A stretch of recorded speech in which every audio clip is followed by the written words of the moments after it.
നിനക്കെന്തു പറ്റി? ഒന്നും എന്നോട് ചോദിക്കരുത്. ഒന്നും.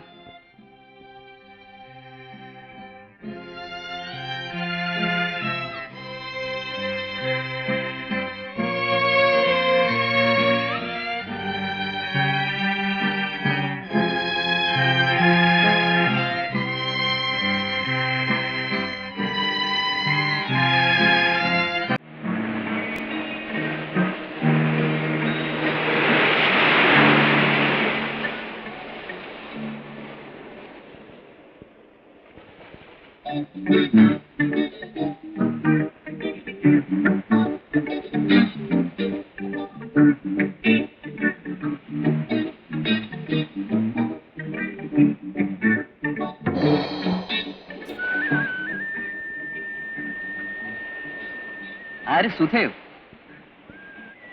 ഇതാണ് എന്റെ ഗേൾഫ്രണ്ട് ലത. നോക്കൂ, എത്ര സുന്ദരിയാണെന്ന്.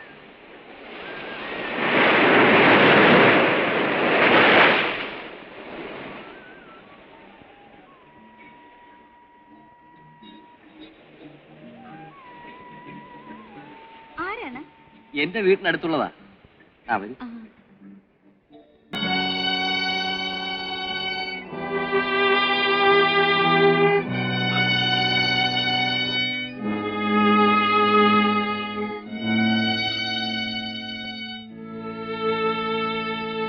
എന്താ വില?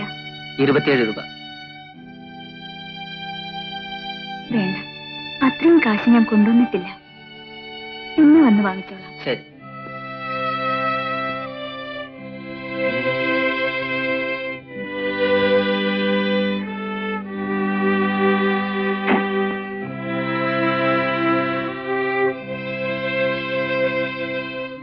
മരുന്ന് വാങ്ങാൻ കാശ് തികഞ്ഞില്ല. സാരമില്ല. അല്ലെങ്കിൽ തന്നെ മരുന്ന് കഴിച്ചിട്ടെന്ന് പ്രയോജനം. ഇതാ.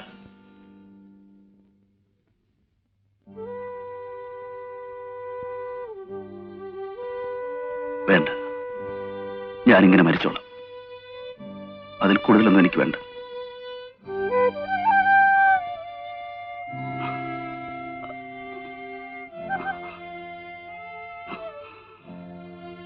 ജയൻ, നിനക്കെന്തു പറ്റി? എന്തു പറ്റി ജയൻ?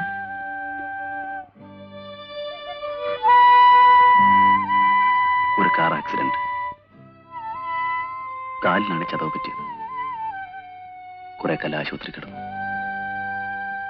ഇതേവരെ സമ്പാദിച്ച എല്ലാ പണവും ഈ കാലിന് വേണ്ടി ചെലവാക്കി. എല്ലാ സ്പെഷ്യലിസ്റ്റിനെയും കണ്ടു.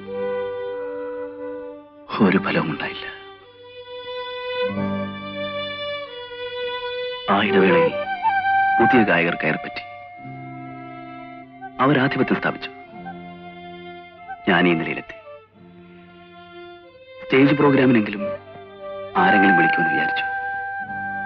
പക്ഷേ അവർക്കും വേണ്ടത് ഗ്ലാമറിൽ ഇന്നത്തെ പ്രതിഭകളെ. എനിക്ക് ദുഃഖമില്ല. പലരും എനിക്ക് സഹായം വെച്ചുണ്ടാക്കാൻ ശ്രമിച്ചു. ഞാൻ തടഞ്ഞു.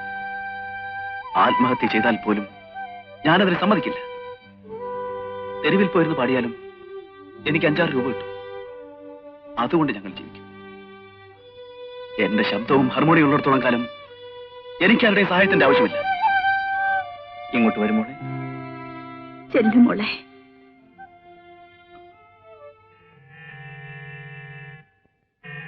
ഇത് നമ്മുടെ MD യുടെ കാറാണല്ലോ. ഇതെന്തിനാ ഇവിടെ വന്നു?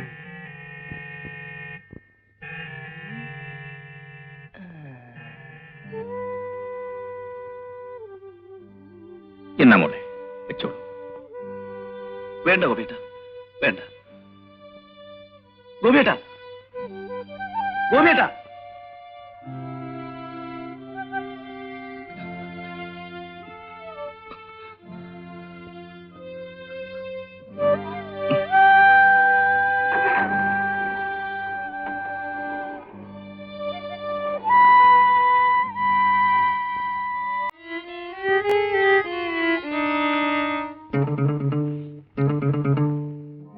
ഇതാണ് സാധനം.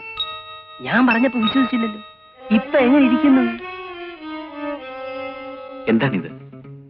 ഇത് തിരിച്ചു വാങ്ങണം.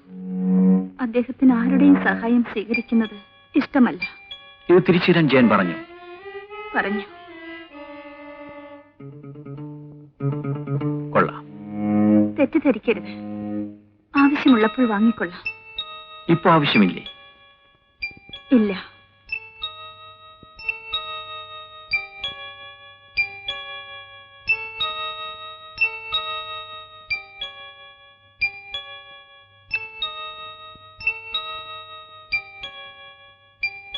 May I come in, sir? വരൂ സുധേ. എന്താ പതിവില്ലാത്ത ഫോർമാലിറ്റി? അനുവാദം ചോദിച്ചു വേണോ അകത്ത് വരാൻ? ചിലപ്പോൾ. എന്താ സുധയുടെ മുഖം പാടിയിരിക്കുന്നത്? ഒന്നുമില്ല സർ. ലെറ്റേഴ്സ് ടൈപ്പ് ചെയ്തു. പറയൂ സുധേ, എന്താ മനസ്സുള്ള തുറന്നു പറയൂ. ഇതുവരെ എന്റെ ഭർത്താവിനെ കുറിച്ച് മാത്രമേ തെറ്റിദ്ധാരണ ഉണ്ടായിരുന്നുള്ളൂ. ഇപ്പോൾ പുരുഷന്മാരെല്ലാം ഇങ്ങനെയാണോ എന്ന് സംശയിക്കേണ്ടിയിരിക്കുന്നു. എന്താ അങ്ങനെ തോന്നാൻ? ഓരോന്ന് കാണുമ്പോൾ അങ്ങനെ തോന്നിപ്പോകുന്നു. രമയെ പറ്റിയാണോ സൂചന? എങ്കിൽ സുധയ്ക്ക് തെറ്റി. രമ ആരാണെന്നറിയാമോ? അറിയാം. കാലില്ലാത്ത ഒരു പാട്ടുകാരന്റെ ഭാര്യ. മുഴുവനും ഞാൻ തന്നെ പറയണോ? പറയൂ. ഇപ്പോൾ സാറിന്റെ കാമുകി. അല്ല, പിന്നെ അവളാണ് എന്റെ ഭാര്യ.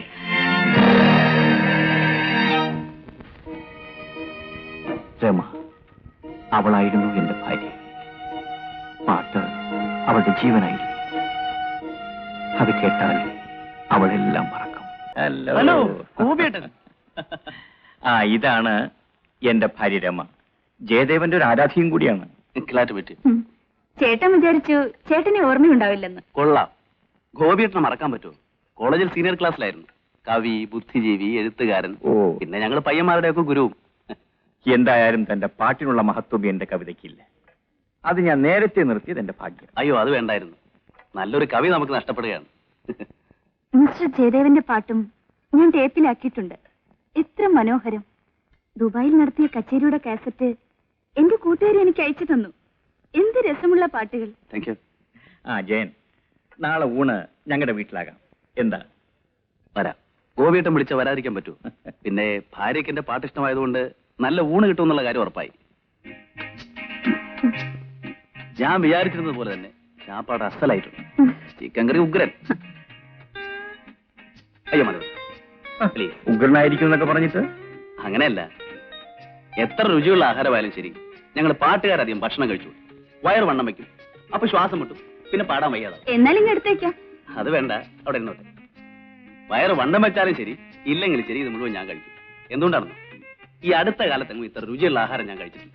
വീട്ടിൽ പയ്യൻ വെക്കുന്ന ചാപ്പാടല്ലേ. എങ്കിൽ ഒരു വിവാഹം കഴിച്ചുകൂടെ? എന്താണോ ചിരിക്കുന്നത്? ഏയ് ഒന്നുമില്ല. വരട്ടെ, ആലോചിക്കാം. ആട്ടെ, നീ ഇവിടെ എത്ര ദിവസം ഉണ്ടാവും? 10-12 ദിവസം കാണും. ആ ദിവസങ്ങളിൽ നിനക്ക് ഇവിടെ ഒന്നും കഴിച്ചൂടെ? എപ്പോഴും പറ്റിയെന്ന് വരില്ല. 10-12 പടത്തിന്റെ റെക്കോർഡിംഗ് തന്നെ ഉണ്ട്. പിന്നെ 4-5 ഗാനമേള. അതിനിടയിൽ സൗകര്യം കിട്ടുമ്പോൾ ഞാൻ വരാം. അപ്പൊ ഊണിലെന്ന് പറഞ്ഞു കളരുത് കേട്ടോ.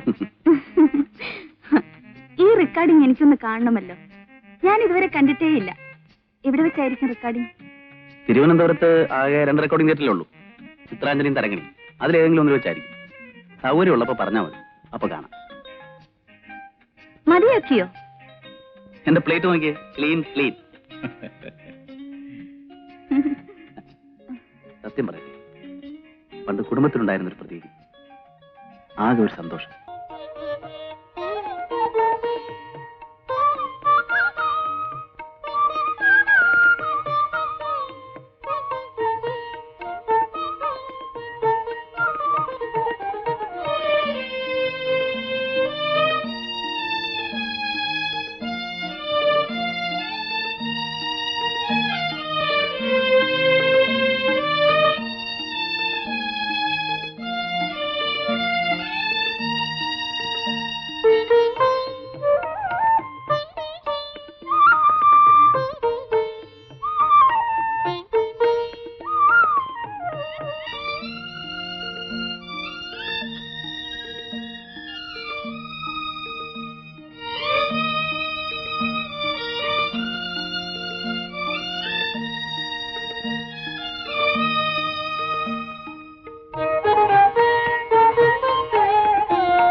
ആ ബൈ അന്ന് റെക്കോർഡിംഗ് കാണാമെന്ന് പറഞ്ഞിരുന്നില്ലേ? ആ നാളെ തരങ്ങണിൽ റെക്കോർഡിംഗ് ഉണ്ട്. കാണണമെന്നുണ്ടെങ്കിൽ ഗോപിയേട്ടനെ കൂട്ടി വരൂ. തീർച്ചയായും വരും. റെക്കോർഡിംഗ് കാണണമെന്നുള്ളത് എന്റെ പണ്ട് മുതലേ ഉള്ള ആഗ്രഹമാ. അതിനെന്താ, ആ ആഗ്രഹം നാളെ തീർത്തു.